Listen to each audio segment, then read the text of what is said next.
quienes mataron a nuestro Señor Jesucristo.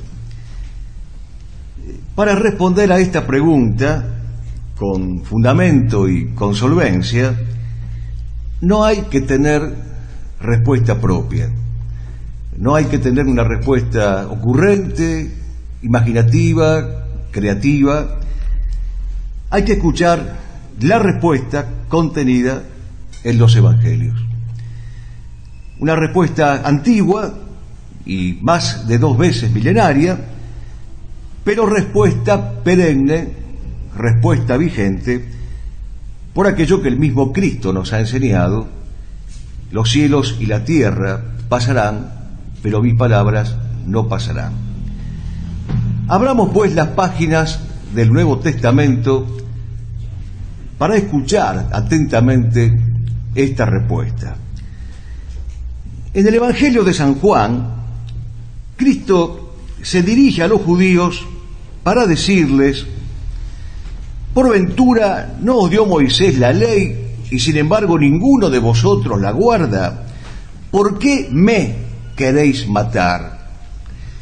Prosigue San Juan: por esto los judíos buscaban con mayor ahínco matarle, porque no solo quebrantaba el sábado, sino que decía a Dios su Padre, haciéndose igual a Dios. Y ya en el capítulo 8, esto que hemos leído corresponde al capítulo 5 y al capítulo 7, agrega el Evangelio de San Juan: sé que sois linaje de Abraham, le dice Cristo a los judíos, pero buscáis matarme, porque mi palabra no ha sido acogida por vosotros. Finalmente, y cuando el drama ya llegaba a su final, dice el mismo Evangelio joánico: y desde aquel día resolvieron matarlo. Obsérvese el uso exacto de los pronombres que hace el Evangelio. Me queréis matar, matarle, matarme, matarlo. En esta época de tantos descuidos semánticos y de tantos y tan ruines aplebeyamientos idiomáticos, conviene que tengamos en cuenta esta precisión lingüística del Evangelio de San Juan, porque el pronombre personal usado con insistencia no hace referencia a una sola parte del ser, sino a todo el ser, aquello que lo representa o es la razón constitutiva y principal del ser a quien el pronombre se refiere. No se puede decir, hablando con propiedad, que la mano golpea. Golpea el hombre por la mano o mediante la mano. No se puede decir tampoco, hablando con propiedad, la mano duele, sino me duele la mano. Cuando las partes del compuesto personal hacen o padecen algo, dan o reciben algo, todas esas acciones o pasiones tienen como último término la persona que las posee. De la persona proceden y a la persona se atribuyen. Siendo esto así, lo principal en los seres racionales es la persona, porque las sustancias que son partes del compuesto no subsisten en sí mismas, sino en la hipóstasis o persona, que es la poseedora de todo el compuesto. En Cristo no hay persona humana, Cristo es persona divina. Luego, cuando Cristo decía, me queréis matar, con ese me se refería a la persona, a la única persona posible en Jesucristo, que es la persona divina. El diccionario se vale de una sola palabra para designar a quienes matan a Dios. Esa palabra es deicidas. Y el Nuevo Testamento asigna a los judíos este condenable propósito finalmente consumado y ejecutado. Los judíos quisieron matar y mataron a Cristo. Por lo tanto, los judíos son deicidas. Se imponen algunas precisiones a esta primera cuestión, sobre todo teniendo en cuenta algunas posibles y legítimas objeciones. Primera precisión. Aunque los judíos no pudieran matar definitivamente lo principal en Cristo, y Cristo lo sabía, lo más íntimo y lo más constitutivo de su ser, que es su persona, eso que ellos y él sabían que no se podía matar, él se refería a ello cuando les echaba en cara que lo querían matar, y su rayo les echaba en cara. Cristo no se limita a noticiar neutramente lo que están haciendo los judíos, sino que carga ese retrato y esa descripción de esa acción homicida, deicida, con un adjetivo calificativo altamente despectivo.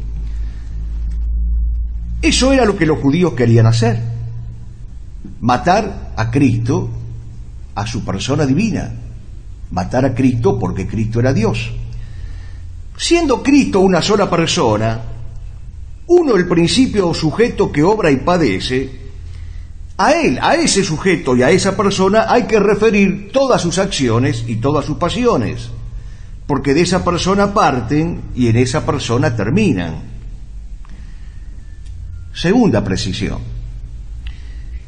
Aunque los judíos solo matasen el cuerpo de Cristo, siendo como era ese cuerpo, apropiado por el Verbo de Dios y unido sustancialmente a Él, y viviendo como vivía en Él y con Él el Verbo de Dios, esto es Dios mismo, le quitaron a Dios esa vida que vivía en y con el cuerpo de Cristo. Ahora bien, quitar la vida a otro es matarlo. Si los judíos quitaron la vida al cuerpo de Cristo en que vivía Dios, mataron a Dios. Luego, ratifiquémoslo, son deicidas. Quienes dijeran que los judíos mataron a Cristo, quienes reconocieran esto, pero rechazaran llamar deicidas a los judíos, caerían ipso facto en la herejía nestoriana, según la cual en Cristo había dos personas. Recordemos que la herejía nestoriana fue condenada solemnemente en el Concilio de Éfeso. Tercera precisión. Estos textos neotestamentarios que designan a los judíos como deicidas no son, ya lo hemos dicho, una designación neutra, aséptica. Son una inculpación. Cristo les está reprochando una conducta dolosa, pecadora, desordenada, mala. A ver si lo entiende Monseñor Alonso. A los judíos a quienes el Señor objeta y reprende, Cristo no les dice: vosotros sois buenos que no os habéis atrevido a ser justos. Ni siquiera se lo dice utilizándolo ustedes. Le dice: vosotros sois hijos del demonio, que es mentiroso y homicida desde el principio. Y cuando los judíos intentan disculparse diciendo: nosotros somos hijos de Abraham, no somos hijos de prostitutas, el Señor le dice: no, vosotros no sois hijos de Abraham. Ergo, el Evangelio continúa. Por si resultaran excesivas estas perícopas evangélicas, recordemos lo que dice alguien más sosegado, como Séneca: sine Deus esse non potes bonus vir. Un hombre bueno no puede carecer de Dios. Mucho menos un hombre bueno puede desear y ejecutar la muerte de Dios. Hay que levantar todavía otra objeción, y esta es un poco más densa y requiere un análisis más cuidadoso. Esta objeción estaría contenida en las mismas palabras de Cristo que recoge San Lucas en el capítulo 22. Padre, perdónalos porque no saben lo que hacen. Sin embargo, esta objeción queda respondida por el mismo Cristo en el Evangelio de San Juan, capítulo 15, versículo 22, cuando dice el apóstol: si yo no hubiera venido y les hubiera hablado, no tendrían pecado, pero ahora no tienen excusa de su pecado. La ignorancia ciertamente es una excusa del pecado, pero los judíos no tenían ignorancia insalvable, sino ignorancia culposa. Sabían lo que hacían, sabían que mataban a quien se les había revelado y manifestado como Dios. Mataban al Dios que les decía que era pecado matarlo. El pecado supone el conocimiento. En este caso particular, conocimiento voluntariamente rechazado. Y ese conocimiento cuyo rechazo voluntario ejecutaban los judíos constituye un pecado. No era el conocimiento de Cristo como hombre el que tenían, sino el conocimiento de Cristo en tanto Dios.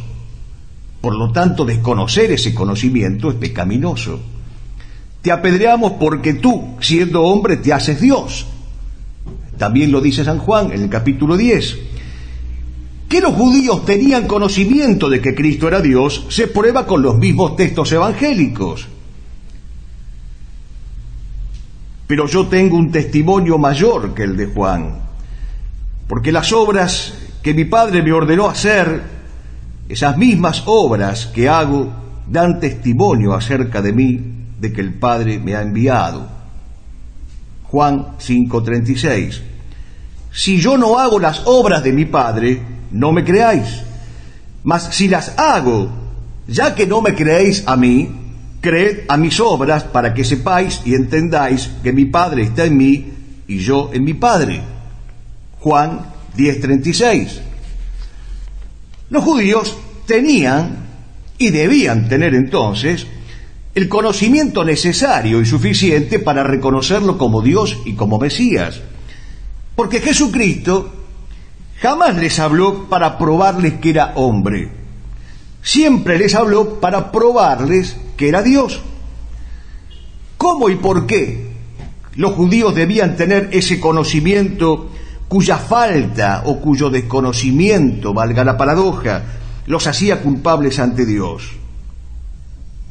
Tenían que tener ese conocimiento por las palabras de Cristo y por las obras de Cristo, específicamente por los milagros de Cristo. Volvamos entonces a repetir: ya que no me creéis a mí, creed a mis obras, para que sepáis y entendáis que mi Padre está en mí y yo en mi Padre. Jesús enseñó a los judíos la verdad sobre su mesianidad y sobre su divinidad, y confirmó esa verdad con milagros y con obras para que pudieran ver y para que pudieran conocer, contemplar, considerar y entender cabalmente a quién tenían delante. No le creían porque no querían creerle. No le creían porque tenían pecado. Y el pecado supone ver la verdad y rechazarla voluntariamente. Otra vez es Juan quien aclara esta cuestión. Capítulo 8, versículo 37. No había en sus almas lugar para esta verdad. Y en el capítulo 15, versículo 24. No había lugar porque la tenían llena de odio. ¿Puede llamarse buenos a estos judíos que negaron el testimonio de palabra y de obra del Dios vivo? Si Cristo les reprocha la ausencia en sus almas de la verdad, si Cristo les reprocha la presencia en sus almas del odio, si Cristo les reprocha la presencia en sus corazones del rechazo, ¿qué más se necesita, Monseñor Alonso, para saber que no son buenos? Un abismo llama a otro abismo, dice el Salmo 41. El malo es un malhechor de sí mismo, dirá San Agustín en De Libre Arbitrio. Buenos no eran. Pero nadie se hace malvado de repente, dice Juvenal en la Sátira Tercera. Había un vaticinio sobre esta infidelidad judaica. Este vaticinio está contenido en el capítulo 6, versículos 9 y 10 de Isaías, cuando el profeta habla de quiénes son los incapaces de creer y anuncia quiénes serán los incapaces de creer. La causa de esta incredulidad está en la libertad humana que resiste a la gracia iluminativa de Dios. Por eso los judíos son culpables. porque tuvieron en forma abundantísima la gracia iluminativa de Dios, pero libre y obstinadamente la rechazaron. No es que no se atrevieron a ser justos, mataron al justo. No eligieron a Barrabás por ser buenos, sino por estar posesos, empezando por el mismo Judas Iscariote, del que dice el Evangelio que el diablo entró en su corazón, salvo que se nos diga ahora con la nueva teología de que el ingreso del demonio al corazón de un hombre convierte a ese hombre en bueno. Quitar la responsabilidad a los judíos es hacer de Cristo o un ignorante que no sabía lo que decía, o un malvado porque los está acusando de un pecado que no habían cometido. Ratifica Jesucristo: a mí, porque os digo la verdad, me queréis matar. Juan 8:37. ¿Cuál es la verdad por la cual querían matarlo? Le pregunta Pilatos: te conjuro que nos digas de una vez si tú eres el Cristo, Hijo de Dios bendito. ¿Qué pregunta para una posmodernidad? ¿Cuántos problemas se hubiera evitado el Señor si hubiera consensuado la respuesta, si hubiera ocultado a las bases, si hubiera reunido a la Conferencia Episcopal Argentina? ¿Cuántos problemas si el Señor hubiera dudado, vacilado? ¿Cuántos problemas nos hubiéramos evitado en estos 20 siglos de lucha? Pero el Señor contesta de otro modo: ego sum rex, yo soy rey. Yo para esto nací, para esto vine al mundo, para dar testimonio de la verdad. Pero esa verdad tan claramente predicha por los profetas no hacía mella en las cerradas mentes de los judíos. Conocían las Escrituras, las entendían voluntariamente mal. Escudriñad las Escrituras, les dice Jesucristo, ellas dan testimonio de mí. Si no creéis en la Escritura, ¿cómo creeréis en mis palabras? Todo esto nos lo trae el apóstol San Juan en el capítulo 5 de su Evangelio. Los judíos no creían, no por falta de luz, no por falta de emoción interna de la gracia y de pruebas, sino porque no buscaban la gloria de Dios, porque no eran de Dios, porque tenían por padre al diablo, porque no tenían amor por Dios, porque carecían de la prontitud y de la buena voluntad necesarias para creer. Terminemos entonces con esta objeción que anticipaba que era un poco más larga que las anteriores. ¿Por qué Cristo dijo entonces: Padre, perdónalos porque no saben lo que hacen? Como el Señor había dicho: rogad por los que os persiguen. Así lo trae el Evangelio de San Lucas, capítulo 23, versículo 34. Lo llevó a la práctica. Por eso dice: Padre, perdónalos. No porque Él no podía perdonar, sino para enseñarnos a rogar por quienes nos persiguen. ¿Qué alcance tiene este ruego? Perdona a los que se arrepienten. Perdona a los que realmente no supieron. No rogó por aquellos que prefirieron crucificarle antes que confesarle Dios, sino por aquellos que realmente, genuinamente no sabían lo que hacían. Los que no sabían lo que hacían tampoco pueden ser llamados buenos, ni mucho menos buenos que no se atrevieron a ser justos. Los que no sabían lo que hacían pueden ser llamados confundidos, como todos aquellos que sobre determinados temas no sabemos lo que hacer. Estamos confundidos, desorientados, perplejos. El que confunde el bien y el mal es un enemigo del bien, dice Burke. Hasta aquí entonces la primera cuestión, con una conclusión categórica. Los judíos son responsables de la muerte de Jesucristo y por lo tanto deben ser llamados deicidas. Segunda cuestión. ¿Por qué otra razón se puede decir que los judíos mataron a Cristo? Hay otros culpables. ¿Qué clase de culpabilidad es la que tienen los judíos? Cuando rezamos el credo, rezamos: creo en nuestro Señor Jesucristo, que fue concebido, que nació de Santa María, que padeció y murió bajo Poncio Pilato. Aquí también se necesita una precisión idiomática de esas que no abundan en nuestros días. Todas las proposiciones del credo tienen el mismo sujeto: el Hijo único de Dios, fue concebido, padeció, nació, murió. Así como la Virgen Santísima es llamada verdadera Madre de Dios, porque dio al Hijo de Dios encarnado la vida humana, así a los judíos podemos llamar asesinos de Dios porque le quitaron la vida. El paralelismo, por contraposición, es perfecto. A la que da la vida humana a Dios se la llama Madre de Dios. A quien quita esa vida se lo llama deicida.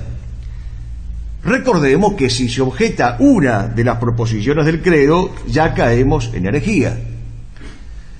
San Pedro corroborará esta grave acusación cuando, a través de sus palabras, dirigidas a todo el pueblo de Israel ante el pórtico de Salomón con ocasión de una curación milagrosa, lo confirma claramente. Está en el capítulo 3 de los Hechos. El Dios de Abraham, el Dios de Isaac y el Dios de Jacob, el Dios de nuestros padres, a quien vosotros entregasteis y negasteis ante Pilatos cuando éste juzgaba que debía ser puesto en libertad. Negasteis al santo y al justo y pedisteis que os entregase a un homicida. Matasteis al autor de la vida. Hay otra afirmación de San Pablo que completa esta afirmación que hace San Pedro. Matasteis al autor de la vida, pero crucificasteis al Señor de la gloria. Los judíos entonces fueron formalmente deicidas, porque el que mataron probó que era Dios, porque tuvieron suficientes pruebas de que Cristo era Dios. Pero fueron también materialmente deicidas, porque buscaron todos los recursos materiales para poder matarlo, para asesinar la naturaleza humana que por la encarnación se apropió de su divina persona. ¿Qué culpabilidad tiene el pueblo judío? La tienen todos por igual.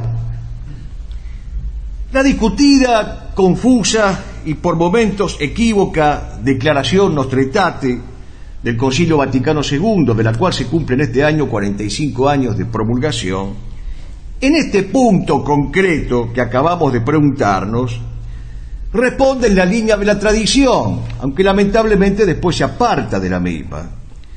La respuesta del concilio es la siguiente: Jerusalén no conoció el tiempo de la visita del Mesías. Gran parte de los judíos no aceptaron el Evangelio, más aún, no pocos se opusieron a su difusión.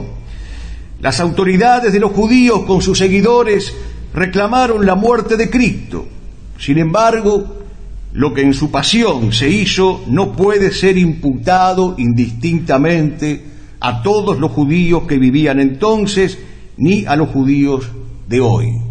Punto 4 de Nostra Aetate.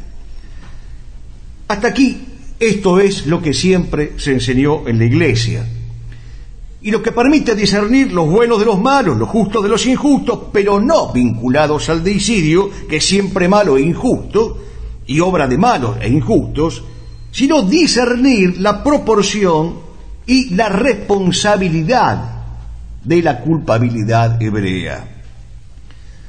Por lo pronto no se puede decir todos lo mataron, incluyendo a la Virgen Santísima, a los apóstoles, a las fieles mujeres, a José de Arimatea. Tampoco se puede culpar del mismo modo a los que vivían cuando lo mataron y a los que viven ahora.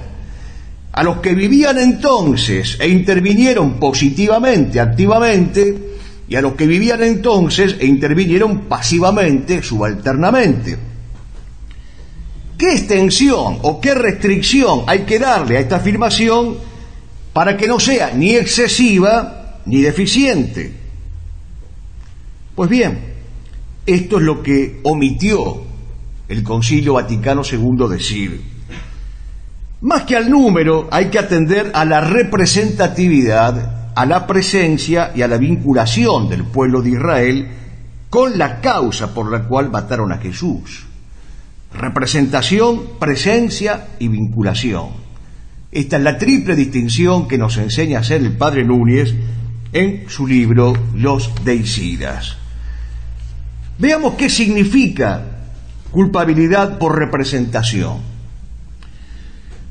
Por la representación se incluyen todos los jefes que, en tanto tales, estuvieron en guerra con Cristo permanentemente y voluntariamente. Lo mataron en un juicio real y genuino, pero injustísimo. Lo mataron sin poder acusarlo de culpable. Lo mataron sin hallar pecado en él. Lo mataron buscando y sobornando a testigos falsos. Esto aparece en el capítulo 26 de San Mateo. Todos los detalles de este juicio injustísimo, todos los pormenores de este juicio, fuera de todo quicio, de toda veracidad, de toda equidad, lo podrán leer ustedes en este libro magnífico que he traído para compartir después un párrafo con todos ustedes, de los hermanos Lehmann, que se llama La Asamblea que condenó a Jesucristo. No se trató de un juicio falso, sería quitarle gravedad a lo sucedido, sino de un juicio lleno de arbitrariedades, de desmanes, de desafueros, de extralimitaciones, de demasías, un juicio transido de inicua y endemoniada injusticia. Y estos son los términos adecuados, de inicua y endemoniada injusticia. Dijeron los judíos: nosotros tenemos una ley y según la ley debe morir. ¿Quién es ese nosotros? El texto es también joánico, capítulo 19, versículo 7. ¿Quién es ese nosotros? En cierta manera, encubierta en la intención de los fariseos, todos los judíos, aquellos que estaban sometidos y unificados por la misma ley. El mismo Pilato entendió perfectamente que no eran solo ellos los pontífices los que lo habían entregado, sino ellos en primer lugar. Por eso dice Pilato: tu nación y los pontífices te han entregado a mí. Juan 18:35.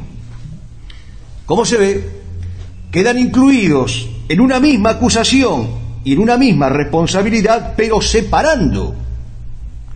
Los pontífices, como instigadores morales, son más responsables, y el pueblo judío como nación, considerado no en cuanto a su totalidad numérica, pero sí en su totalidad global. Esa totalidad global, implicada e involucrada, se mostró solidariamente comprometida en la iniquidad de sus jefes. Siguieron a las cabezas que pedían la muerte de Jesucristo. ¿Y qué significa culpabilidad por presencia? No interesa aquí tampoco la aritmética, cuántos estaban presentes, sino el consejo de su muerte a sabiendas de su inocencia. Ese consejo de muerte otorgado por los jefes. Pero respondió todo el pueblo: caiga su sangre sobre nosotros y sobre nuestros hijos. Mateo 27:25. Por un lado, entonces, está la cabeza jurídica de la nación, que tiene una responsabilidad principal, y por otro lado, el pueblo mismo, que tiene una responsabilidad subordinada. Es una misma culpabilidad con diferente proporción, con diferente grado. Todo aquel pueblo de entonces, representado jurídicamente por sus autoridades, estuvo moralmente unido e implicado con las autoridades en la responsabilidad moral de un crimen. No con el mismo grado, no con la misma proporción, pero hay una culpabilidad ilevantable. Lo mismo pasa con el actual pueblo judío, los que se han convertido. Obviamente, que al haberse convertido se han exculpado. Pero ¿qué pasa con los que no se han convertido? Con los que no se han arrepentido, con los que no se han culpado y reparado el crimen. Pues con estos judíos que viven ahora, hay que decir lo mismo que decíamos de aquellos que antaño fueron culpables. Mantienen una culposa responsabilidad, porque mantienen una crapulosa continuidad moral voluntariamente acatada con aquellos deicidas.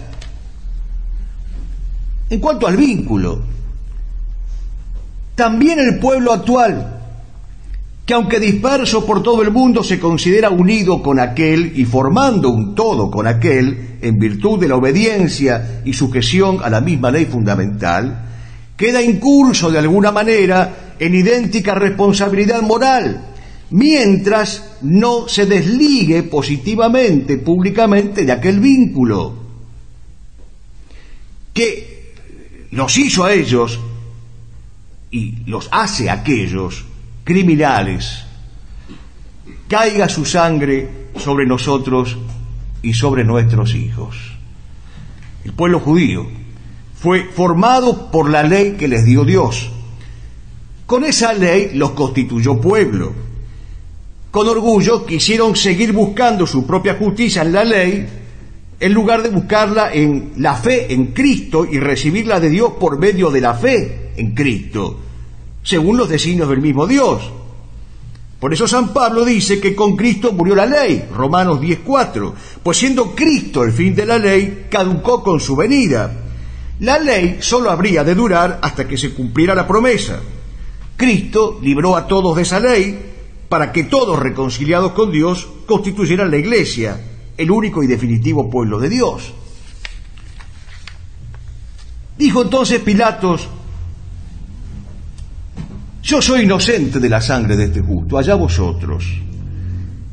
Y dice el Evangelio, todo el pueblo la reclamaba para su conciencia y para la de sus hijos. Es decir, que no se contentaban con llevar ellos y su propia generación el peso infinito de ese horrendo crimen. Querían asociar a él a las generaciones venideras, todas las que siguieran en el decurso de los siglos.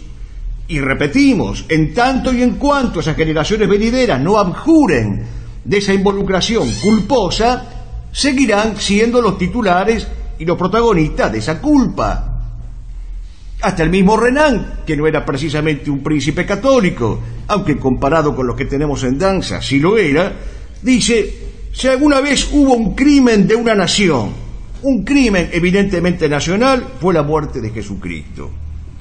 De modo que si el actual pueblo de Israel acata la ley por la que fue condenado Jesucristo, el actual pueblo es culpable.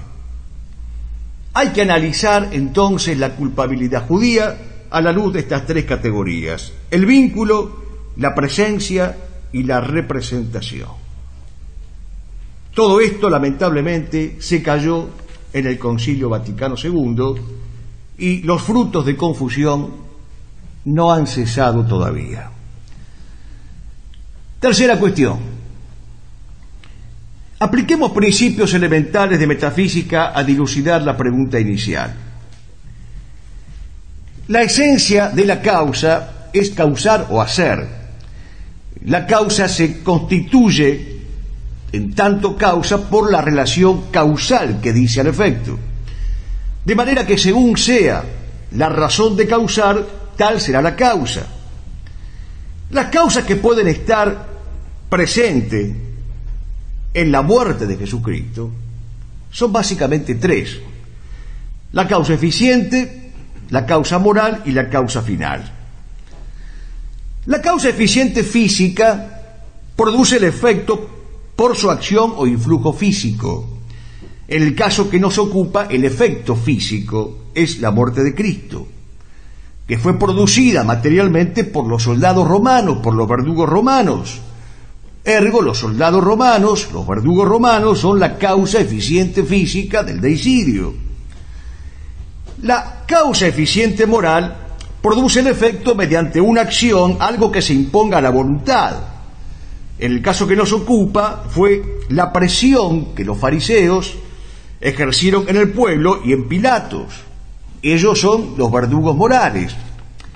Pero la final, de la que poco se habla, actúa no por una acción como la física, sino por una atracción, una cosa que es la que impulsa a otra a obrar.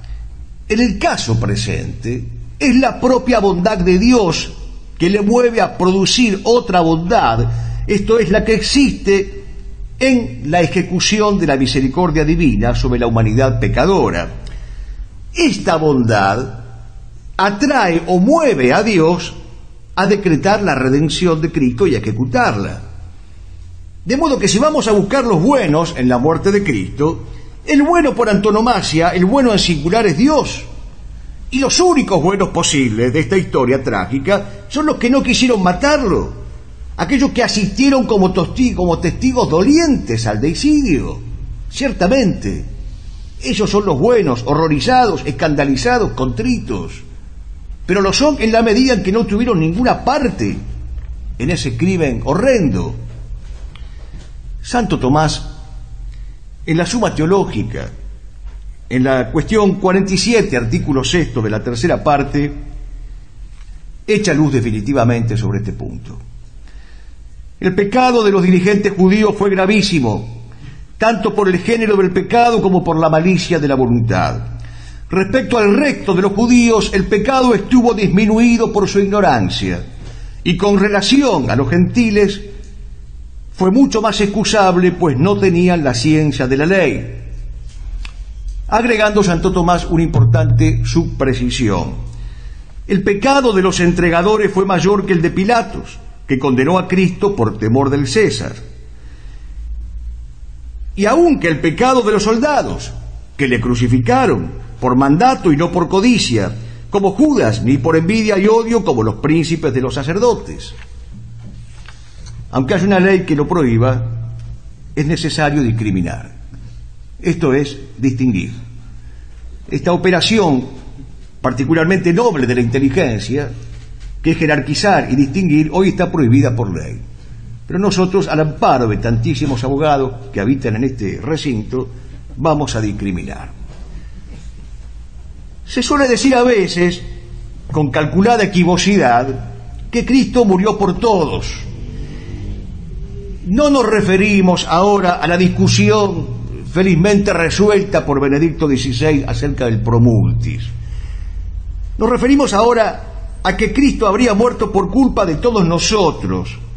Hay una culpa colectiva, esto se enseña para hacer la culpa difusa y para que no tengan culpa los que realmente tienen culpa. Si siguen así las cosas, un concilio más y van a decir que nuestro Señor se suicidó, con tal de que nadie tenga culpa de nada. Sino que a Cristo se le habría dado la muerte y Cristo la habría aceptado por culpa de todos nuestros pecados. A ver si podemos aclarar esto brevemente. Cristo no fue muerto por todos como causa eficiente o como causa física. De este modo, solo fue muerto por los romanos y por los judíos. Pero sí Cristo murió para todos, para que todos quedáramos salvos, aunque no todos lo sabemos, sino muchos sean los beneficiados de esta gracia. Es decir, sobre toda la humanidad cayó la sangre de Cristo redentora, también sobre los judíos, pero solo sobre los judíos cayó la sangre de Cristo vengadora, porque solo ellos merecieron el castigo, pues solo ellos ejecutaron su muerte, como solo ellos pidieron que cayera sobre ellos y sobre sus hijos la sangre del justo. A ver si lo vuelve a entender Monseñor Alonso cuando le llegue esta grabación a manos de algún fisgón que se haya hecho presente esta noche. El único holocausto de la historia lo tuvo a Cristo por víctima y a los judíos por victimarios. Los demás holocaustos son cuentos chinos que, como dice el padre Castellani, ya ni en China lo creen. Cuarta cuestión: la responsabilidad romana. Esta responsabilidad obviamente se debe centrar en la persona de Poncio Pilato. Pilato es culpable de relativismo escéptico, de cinismo, de cobardía y de omisión. No son pocos pecados, me dirán, pero no hay en él una voluntad deicida. Al contrario, hay una voluntad débil, frágil, de salvar a quien consideraba inocente. ¿Cómo pudo suceder esto? ¿Cómo pudo suceder que un juez, tenido hasta ese momento por políticamente correcto, discretamente serio, aceptablemente razonable, pero llamado, a pesar de sus muchas desdichas, a aplicar las normas de la civilización jurídica más grande de todos los tiempos, cómo pudo suceder que al final haya cometido semejante desatino? Dejando de lado ahora las causas que están en manos de la divina providencia. El primer dato turbador que tenemos es que delante de Pilatos no hubo un proceso justo, propiamente hablando. Es decir, un procedimiento de comprobación de los hechos que concluyera con una decisión de la autoridad judicial. Se prescindió del proceso debido y esto es injusticia. Y sucedió algo atípico. Técnicamente hablando, Pilatos debía dar el exequatur de la sentencia decidida por el Sanedrín. Debía darla porque el tribunal judío no poseía el ius gladi, el derecho de la espada. En la práctica era un acto formal que no reclamaba necesariamente un nuevo juicio, pero sí un proceso formalmente cumplido. Pilato se aleja de esta línea de conducta, aunque se interesa por el caso. Interroga al imputado, declara que no encuentra en él ninguna culpa, intenta de todos los modos posibles disculparlo. Por supuesto que no supo llegar hasta el final. Todo esto es verdad, pero ¿por qué se enfatiza tanto la responsabilidad de los romanos en nuestros días? Dice bien José Rodríguez Iturbe, en su trabajo sobre el relativismo, que hay una razón precisa de este encarnizamiento contra Poncio Pilatos. De esta manera se quiere quitar la responsabilidad a aquellos hombres del Sanedrín que ejecutaron un juicio abominablemente injusto. Para Hans Kelsen, como se sabe, Poncio Pilato no habría podido liberar al Mesías sin violar con ello el orden constituido. Por eso Hans Kelsen lo justifica. Pilato fue un modelo trágico de iuspositivismo, pero el procurador de Judea tuvo la culpa de una cosa más, la de no haber comprendido cuál era el fundamento de su autoridad.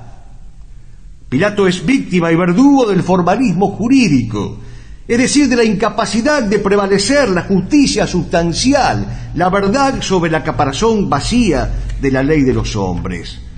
Jesús le ofreció la ocasión cuando le dice: no tendrías ningún poder sobre mí si mi Padre no te lo hubiese dado desde lo alto. Pilato cayó. Por eso Hans Kelsen encuentra irreprochable la conducta de Pilatos y encuentra irreprochable que se refugiara en la ley de las mayorías. Lo importante aquí es que el entonces cardenal Ratzinger, hoy Benedicto XVI, en su libro Verdad, Valores y Poder, publicado en el año 1998 por la editorial Real en su versión castellana, comenta este hecho y dice así: Kelsen opina que Pilatos obra como perfecto demócrata. Como no sabe lo que es justo, confía el problema a la mayoría para que decida con su voto. De ese modo se convierte en figura emblemática de la democracia relativista y escéptica, la cual no se apoya ni en los valores ni en la verdad, sino en los procedimientos. Que en el caso de Jesús fuera condenado un hombre justo e inocente no parece inquietarle a Kelsen. No hay más verdad que la de la mayoría. Carece de sentido, puede seguir preguntando por alguna otra distinta de ella. En cierto momento Kelsen llegó a decir que habría que imponer esta certeza relativista con sangre y lágrimas si fuera preciso. Karolak dijo algo parecido sin haber leído a Kelsen. Kelsen sostiene, continúa el cardenal Ratzinger, que la relación entre religión y democracia es necesariamente negativa, y es cierto. El cristianismo, que enseña verdades y valores absolutos, se hallaría de modo muy especial en oposición frontal al necesario escepticismo de la democracia relativista. Y en otra obra del entonces cardenal Ratzinger, titulada Mirar a Cristo, criticando a Richard Rorty, dice el hoy Papa Benedicto XVI: si la mayoría siempre tiene razón, como ocurre en el caso de Poncio Pilatos, el derecho tendrá que ser pisoteado. Entonces lo único que cuenta es el poder del más fuerte, que la mayoría sabe disponer a su favor. En última instancia, se rechaza la verdad porque ella reclama el reconocimiento, la alabanza y el agradecimiento a Dios. Ya no se adora a Dios a quien le pertenece la adoración. Se adoran las imágenes, la apariencia, la opinión que se impone por mayoría y que adquiere dominio sobre el hombre. Juzgamos muy importantes estas citas. Kelsen elogiando a Poncio Pilatos como modelo de demócrata. El cardenal Ratzinger condenando a Kelsen y a Poncio Pilatos.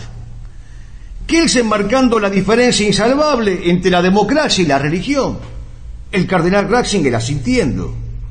Se me dirá que lamentablemente el cardenal Ratzinger no siempre ha mantenido esta posición, creyendo en ocasiones que hay democracias no relativistas y no escépticas. Pero lo cierto es que en este tema concreto, esto es el del análisis de la culpabilidad de Kelsen en la muerte de Jesucristo, el cardenal Ratzinger ha hablado con una claridad admirable. El doctor Montejano nos ha pasado generosamente un trabajo que lamentablemente está inédito todavía y que se llama Aspectos jurídicos del juicio a Cristo, el papel y la responsabilidad de los romanos. Es mucho lo que he aprendido leyendo este prieto pero sustancial trabajo, y quiero demorarme en algunos aspectos que toca nuestro querido Bocha. Pilato no lo escucha a Jesús, nada de eso le interesa, y menos la verdad. Era un sofista, pertenecía a una generación romana estéril, enervada por el cesarismo, y en circunstancias dolorosas pretende entretenerse con un reo de muerte en juego de palabras. Según Pilón, fue un hombre de extremo avaro que en extorsiones y crueldades dejó atrás a los otros mandatarios. Su gobierno fue una escena continua de venalidad, rapiñas, tiranías y crímenes. Está hablando de Poncio Pilatos, Montejano. Era un especialista en impuestos, pero además los cobraba de una manera inhumana. Por eso aquí Pilato, agrega Bocha, comienza a transitar con grandes pasos el camino del entuerto. Convoca al plebiscito al que alude Kelsen, Jesús o Barrabás, lo cual no correspondía, pues no era justo hacer optar a la multitud entre un inocente y un culpable. No es el caso, y Pilato recurre al plebiscito por imprudencia, injusticia y cobardía. Es una deserción de la autoridad, costumbre habitual en nuestros días. Y llegado a este punto, termina Bocha citando ese magnífico libro de Claudel, Autodefensa de Judas y de Pilatos, que también les recomiendo, y el fragmento elegido viene a cuento para coronar este retrato de Poncio Pilato. Dice Pilato justificándose en boca de Claudel: el acusado puede no ser culpable personalmente y al mismo tiempo puede ser socialmente culpable. No hay inocentes con tal orden público. Aunque un dios hubiese sido llevado a mi pretorio, yo no lo habría juzgado de otra manera. Cuando oí la voz del pueblo al término de este procedimiento formular la proposición de que aquel que absolviera al acusado sería enemigo del César, comprendí que había que considerarlo como condenado por un jurado espontáneo y que a mí no me quedaba más que ratificar la sentencia. ¿Quién podía ser mejor juez de las necesidades de su propia conservación que el mismo cuerpo social? ¿Cómo no habría de preferir yo a un individuo aislado el bien del imperio? Es así como procede la justicia, que no quiere comprometerse. El buen ladrón se salvó, pero no hay salvación para un mal juez.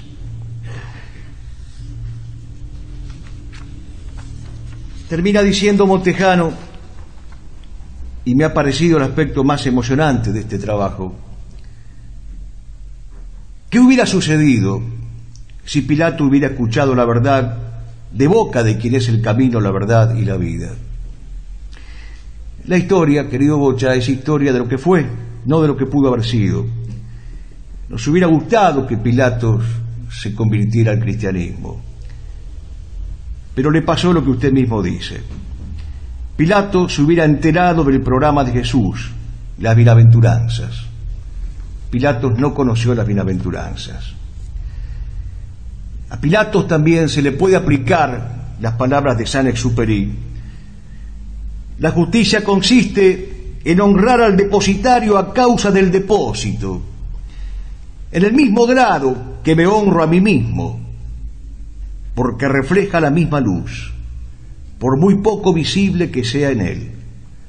Pero esa cloaca que se vuelca en el mar me entristece con su podredumbre, porque Dios está manchado allí. Es exactamente esto lo que sucedió. Pilatos no fue capaz de honrar al depositario a causa del depósito.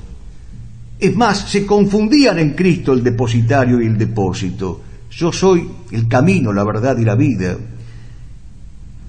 Y no supo ver esa luz poco visible, porque estaba con las manos atadas y el rostro flagelado.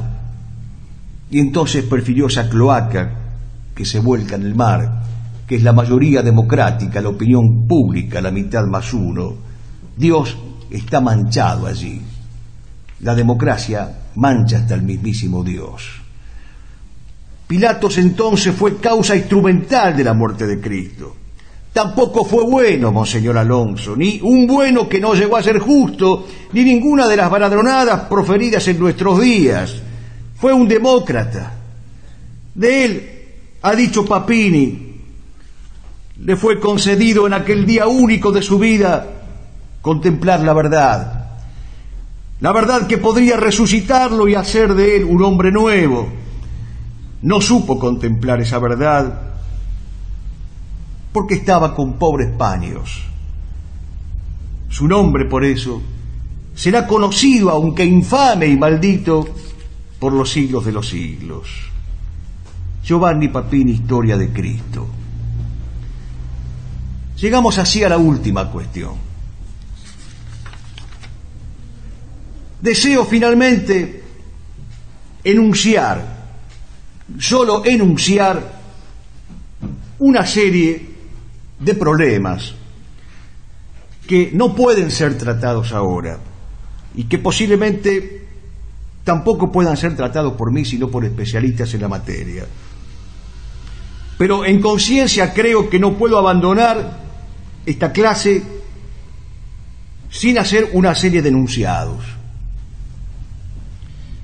Primer enunciado: si la herética teoría del padre Alonso pudo ser vertida impunemente como tantísimas otras, sin que se lo instara a ninguna retractación pública, ello se debe a la penosa crisis que desde hace tiempo azota a la Iglesia. Crisis que es ante todo descuido intencional de su ortodoxia. Esa crisis se manifiesta hoy dramáticamente en una evidente judaización del catolicismo. Esto fue anticipado por el padre Julio Membiel al terminar la década del 60 en su obra Cumbre de la Cámara del Progresismo. Hacia la misma época, lo digo en homenaje a la verdad y espero que se entienda, esto también fue dicho por Carlos Di Sandro, refutando a Monseñor Podestá, en un trabajo que después, junto con otros, saldría publicado bajo el título de la herejía judeocatólica.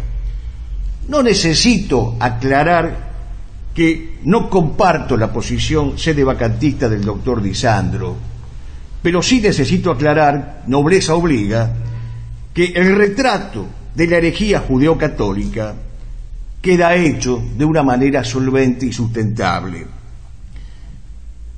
Y esta herejía tiene una aplicación práctica. No debe ser dicho nada en contra de los judíos, aún a riesgo de adulterar, como se adultera en nuestros días, la economía de la salvación. Segundo enunciado. Hace 45 años que se promulgó Nostra Aetate. Hoy se sabe, por estudios serios como los de Pierre Virion, Maurice Pinet, Plon Cardassac, que existieron presiones concretas del judaísmo y de la masonería para que se modificara y se omitiera la doctrina tradicional al respecto. Se dice en Nostra Aetate: no se ha de señalar a los judíos como reprobados de Dios y malditos, como si esto se dedujera de las Sagradas Escrituras. Es un error. Precisamente esto es lo que se deduce de la Sagrada Escritura. Por poner un solo ejemplo entre múltiples, la parábola de los viñadores homicidas, que está en el capítulo 21 de San Mateo, incluyendo los antecedentes veterotestamentarios que explican esta parábola y que están en el profeta Isaías, e incluyendo las interpretaciones claras sobre el deicidio que sobre esta parábola han hecho los padres de la Iglesia: Cipriano, Cirilo, Clemente, Hilario, el venerable Beda, Ireneo, el Crisólogo y tantos otros. Contrariando advertencias prudenciales de la tradición, Nostra Aetate pidió la amalgama entre católicos y judíos. 45 años después, vemos los frutos. Los judíos no se han convertido y los católicos se han judaizado. Y hasta extremos tan aberrantes y tan próximos y tan cercanos que el pasado 9 de noviembre del año 2009, un rabino confesamente homosexual y partidario, confeso y público, de los matrimonios, entrecomillamos el término, homosexuales, un rabino de Atalaya llamado Alejandro Abruj, pudo ingresar con la anuencia del cardenal Bergoglio al convento de Santa Catalina y hablar en público a la feligresía, compartiendo esa cátedra de fuego y humo con el padre Rafael Brown.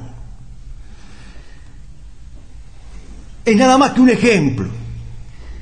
En la homilía pronunciada durante la misa arquidiocesana de los niños en el Parque Roca el pasado 24 de octubre, entre murgas y marionetas, el cardenal Bergoglio dijo: nunca le saquen el cuero a nadie.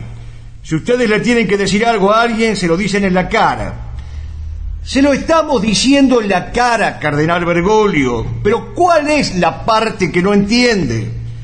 Que no se puede cometer un sacrilegio, que no se debe homenajear una mentira histórica, que no es posible la unidad de los opuestos y la coyunda con los enemigos de la cruz, que no se debe permitir la concelebración de un ritual mendaz entre un modernista criptojudío y un hebreo promotor de la contranatura, que es inadmisible profanar un antiguo templo porteño para cultivar la obsecuencia con el poder judío. ¿Cuánto más cara a cara tenemos que seguir proclamando estas dolientes verdades para ser escuchados? Tercer enunciado. El pueblo de Israel fue escogido por Dios para ser su pueblo, pero no en forma absoluta y para siempre, sino condicional y mientras cumpliese con las condiciones que Él le exigía para ser su pueblo. Lo leemos en el libro del Éxodo. Si guardáis mi alianza, vosotros seréis mi propiedad entre todos los pueblos. Israel no cumplió estas condiciones exigidas por Dios para ser perpetuamente su pueblo, porque entre esas condiciones figuraba como absolutamente esencial el reconocimiento del Mesías como hijo de Dios. Al contrario, lo rechazó dándole muerte, por lo cual Dios rechazó al pueblo de Israel, que dejó de ser su pueblo. Leemos en Hebreos 8, 6, 9, porque ellos no permanecieron fieles a mi alianza y yo me desentendí de ellos. Por eso os digo que os será quitado el reino de Dios y se dará a gente que produzca sus frutos. Mateo 21, 43. Un análisis más exhaustivo de esta dolorosa cuestión la encontraremos en la carta del apóstol San Pablo a los Romanos, capítulos 9 a 11. Ahora bien, el pueblo judío volverá a ser el pueblo de Dios, y lo deseamos, cuando reconozca a Cristo como verdadero Mesías. Y en esto consiste la grandeza del pueblo judío, dice el padre Membiel. Entre tanto, solo pertenecen en potencia o por ordenación, pero no en realidad ni en acto. Y por eso estamos obligados a evangelizar a los judíos y no a judaizar a los católicos. De los judíos solo pertenecen al pueblo de Dios aquellos que en cualquier tiempo han reconocido a Cristo como el Mesías. Edith Stein, los hermanos Lehmann, el inmenso Eugenio Soli, Simone Weil, nuestro Jacobo Figman. Nos arrodillamos gozosos ante estas conversiones. Precisamente porque no somos nazis, no creemos que el mejor judío sea el judío muerto. El mejor judío es el judío converso y santificado y rindiendo el homenaje de rodillas a Cristo Rey. Precisamente porque no somos racistas, decía José Antonio, somos esencialmente enemigos de los judíos. En nombre de la raza pueden caber soluciones intermedias, en nombre de la fe solo cabe la máxima violencia. Jacobo Figman, convertido en personaje marechaliano para siempre, ya converso escribió estos versos preciosos. Paz, paz en el camino delante de mis ojos, reza la sangre de mi cuerpo en esperanza, eternidad en los caminos, espero en Cristo regocijado de muerte y alegre de muerte, paz, paz en tierra donde corren los soles amorosos del Monte Santo. Lo que pedimos para cada judío es la vocación de Natanael. Lo que pedimos para cada judío es lo que solíamos pedir en la oración del Viernes Santo, que los pérfidos judíos, quitado el velo de sus corazones, libres de su ceguera, superada su obcecación, abandonen las tinieblas y reconozcan la luz de la verdad que es Jesucristo. Porque la conversión de los judíos es la plenitud de la redención del género humano. Este gran misterio que León Blois explicó en la salvación por los judíos, principalmente en el capítulo 23, cuando expresa: los judíos han crucificado a Cristo y Cristo no bajará de la cruz hasta que los judíos no reconozcan a Cristo. Es aquí cuando conviene conocer el testimonio de los hermanos Lehmann. El espectáculo de la injusticia, hoy israelitas, más aún que el del triunfo, exige hoy que os planteéis a vosotros mismos esta cuestión: ¿quién es este contra el cual violó el Sanedrín toda justicia? ¿Quién es este que solo dulzura opuso a la violencia de sus jueces? ¿Quién es este que bebió el agua amarga del Cedrón como David y fue vendido como José? A 19 siglos de distancia, una vez apagado el tumulto y extinguidas las pasiones, cualquier leal israelita puede resolver fácilmente esa cuestión con la Biblia en la mano. En cuanto a nosotros, hermanos vuestros, según la carne, hace 20 años que sabemos quién es Él, y jamás volvemos sin profunda emoción nuestros ojos y nuestros corazones hacia esa página de nuestra Biblia inspirada que nos vais a permitir colocar hoy ante vuestros ojos. Meditadla hoy, israelitas. Os revelará quién era el condenado por el Sanedrín, al mismo tiempo que os hará conocer cuál debe ser aquí abajo el último acto del pueblo judío antes de entrar con sus tribus y sus familias en la tierra prometida de la Iglesia y más tarde en la tierra prometida de la eternidad. Porque las Escrituras os dicen su nombre, israelitas: era el Mesías, era el Señor, y nuestros padres, ay, no lo conocieron, pero sus hijos le reconocerán un día. Cada uno de ellos dirá: Señor mío y Dios mío, y al reconocerle le pedirán contemplar las llagas de sus manos y de sus pies, y acercarán sus labios a esas llagas, y sobre esas llagas dejarán correr torrentes de lágrimas. Ese día sublime y emotivo del reconocimiento final, a nosotros que escribimos estas páginas, no nos será dado contemplarlo en la tierra. La habremos abandonado mucho tiempo antes, pero desde lo alto del cielo, donde Dios, así lo esperamos, nos hará la gracia de recibirnos, nos uniremos a nuestro pueblo convertido y arrepentido. En el cielo ya no hay lágrimas, y por eso pediremos prestadas para ofrecerlas a Dios las lágrimas de nuestros hermanos, casa de David, casa de Natán, casa de Leví, casa de Simí, cuando resplandezca el día de ese sollozo. Ese día, acordaos de 2 hijos de Israel, sacerdotes de Jesucristo ahora, que escribieron estas páginas, y a cambio de las horas que consagraron a este trabajo, verted como homenaje algunas de vuestras lágrimas, vertedlas en su nombre a los pies de aquel a quien condenó injustamente el Sanedrín. Cuarto enunciado: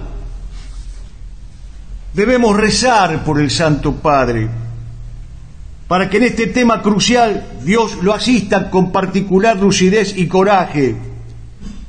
Lo decimos con inmenso dolor filial, lo decimos con dolor y amor de súbditos, pero no podemos callar que sobre la cuestión judía el Santo Padre está permitiendo que se diga lo que no debe ser dicho y está silenciando lo que deberíamos gritar desde los tejados.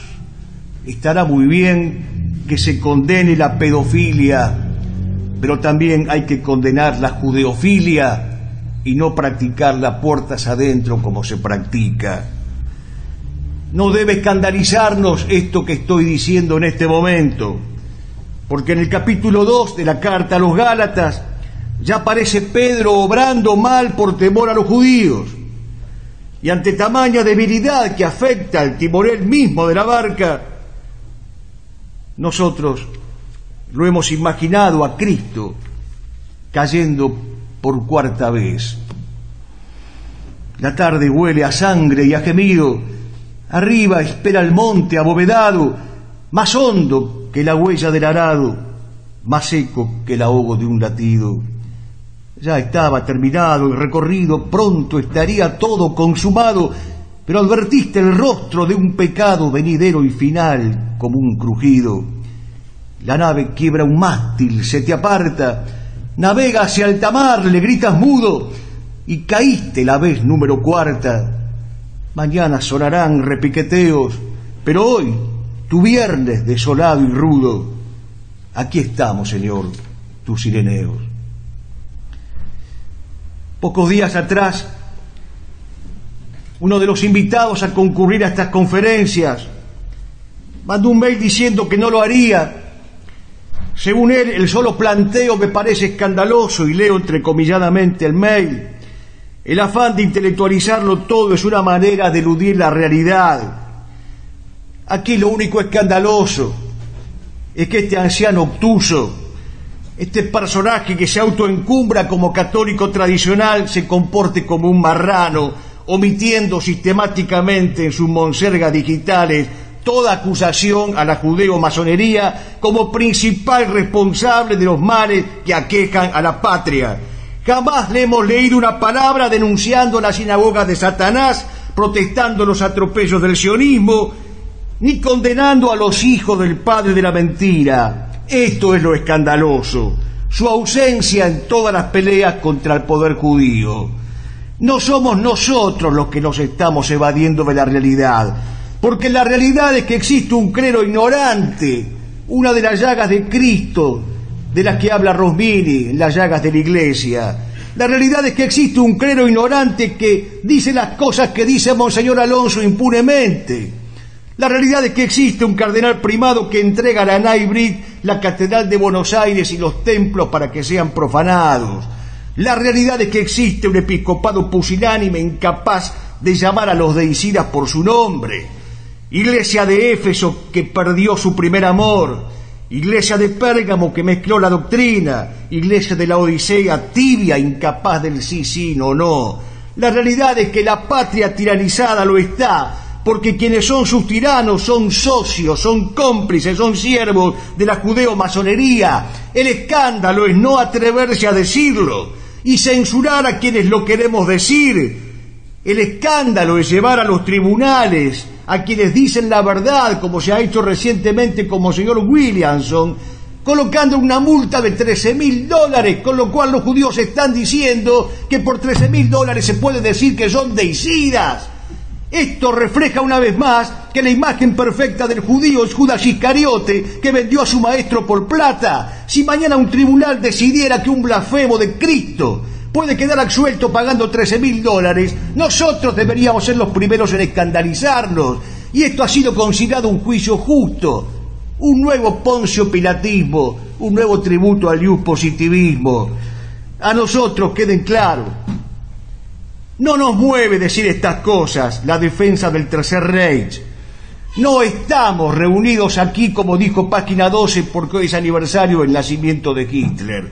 Estamos reunidos aquí para defender el honor de Cristo Rey y para defender la verdad. Y tampoco creo, a esta altura de mi vida, que necesite decir públicamente el repudio y la náusea que siento por la falsificación histórica que han cometido y siguen cometiendo los aliados. Para ellos y sus acólitos también, mi absoluto desprecio.